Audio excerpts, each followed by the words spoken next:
What's up, guys? Welcome back to the channel. It's springtime. We are finally going camping for the first time this year. So I'm gonna load up the truck and let's get up there.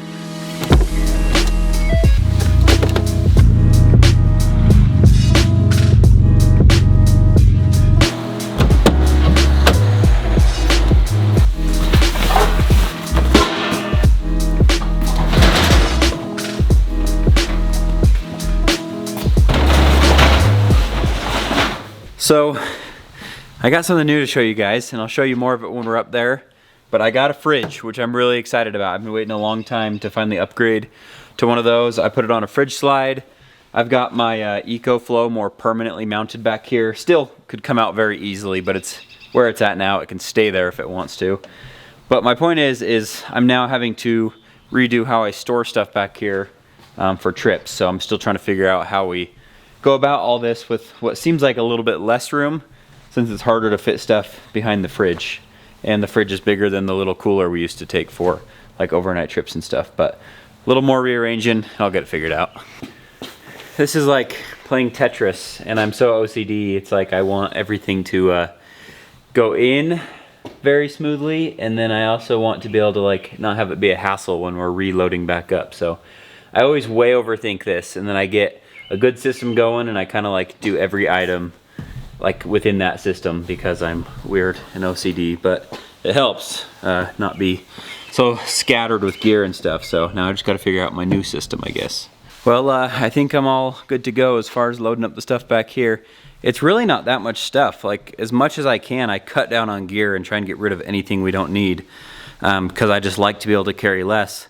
It's just that there's kind of a lot of wasted space behind the fridge. But I kind of knew that, installing that, I kind of knew that that's what I needed to expect a little bit.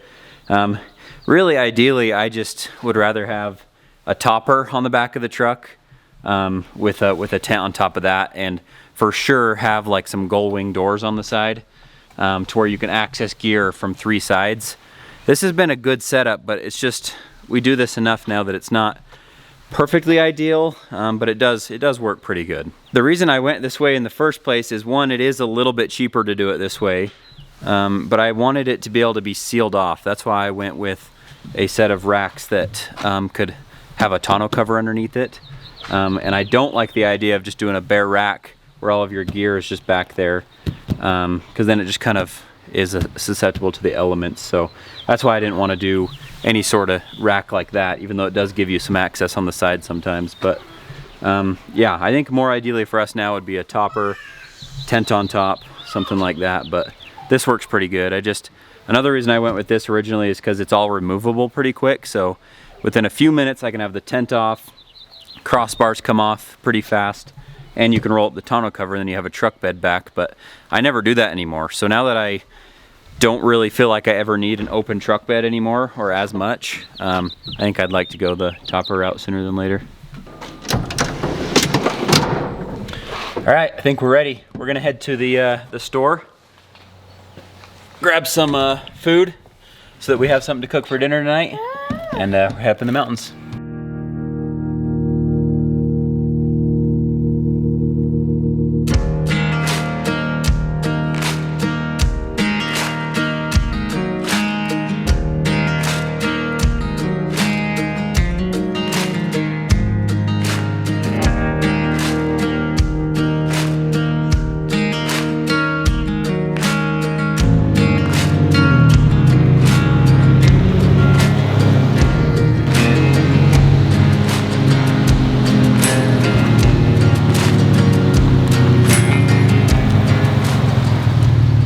Kind of muddy up here, but we made it.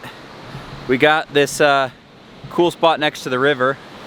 So the river is here, and it is humming right now. It's never going that fast. Good spot for the truck right there.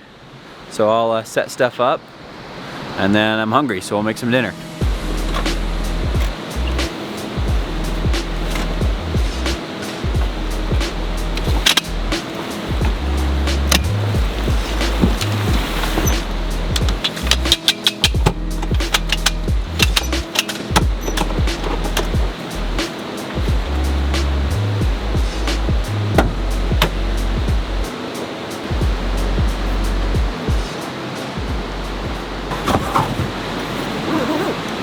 So I got a few new pieces of gear to show you this trip, and I'll kind of just show you around them once I pull them out, once we're using them and stuff.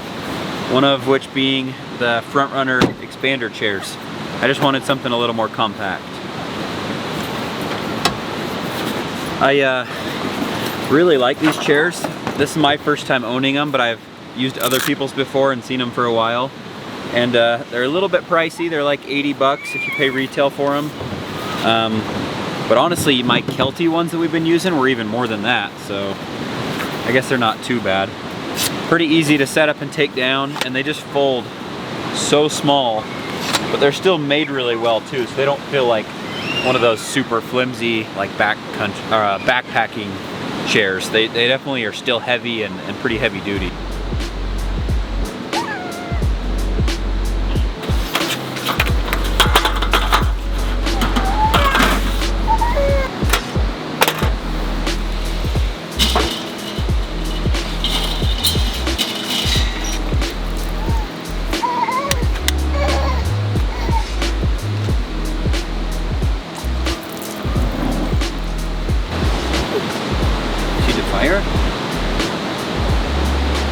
All right, we're all set up. I think I have everything where I want it, but I'll just have to play around with it and move stuff around. Again, it's just because I'm OCD. Most of it really doesn't matter. It's just that those little things bug me for some reason. But yeah, we're all set up. We did something really simple for dinner. We just got some corn dogs, some mini corn dogs. We just do them right on the skillet on our Camp Chef. And then it just makes dinner really easy, and it's not healthy by any means or gourmet or anything, but sometimes easy is just nice when we kind of have a late start. I didn't get off work. I was traveling, didn't get home till a little bit later tonight, so it just makes it easier when we can do something simple.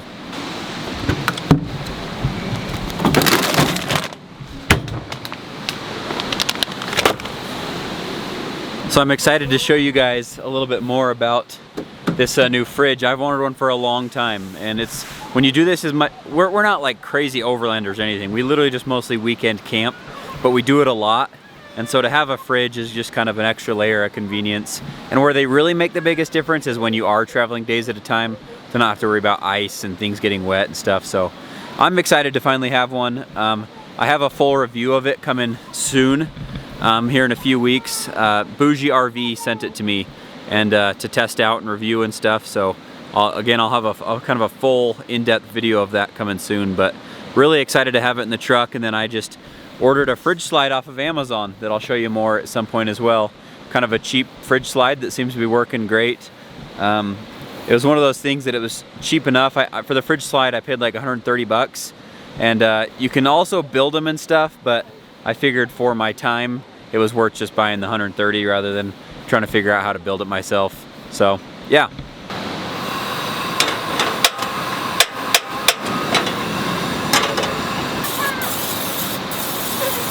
So these are super easy. You just grease up a frying pan and dump them in there.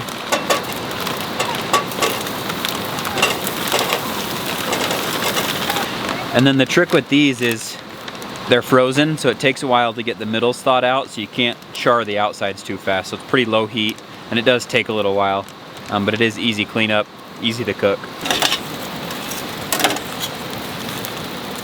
So I kind of forgot that it is a little bit difficult to cook these because they're frozen and they have to get unthawed in the middle on the actual corn dog part and cooked all the way through and hot.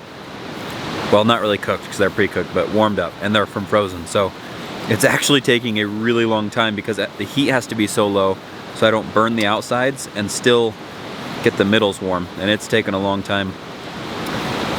But that's all right. I might try. I know air fryers pull like a crazy amount of power, I think, but I might test it at home and see how much power it pulls, and then next time we do something like this, maybe just bring the air fryer and then leave the stove at home, just because it would be really fast in that for sure.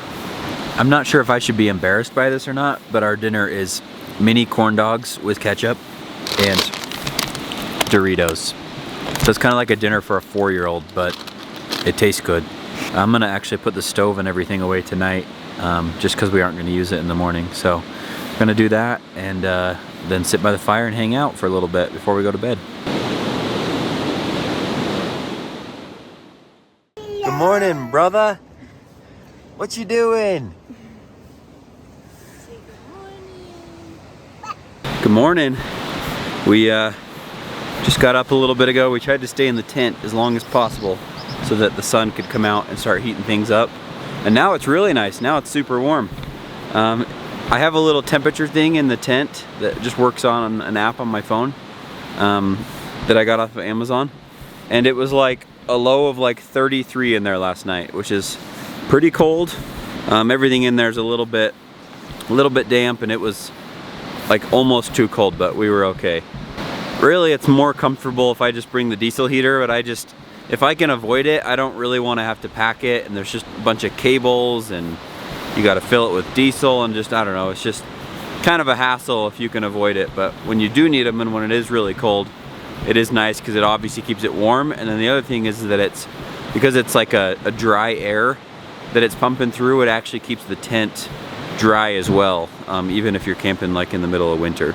So we're just gonna hang out here for a little bit, kind of let Rocky play around a little bit in the dirt, and then we'll head home in a bit.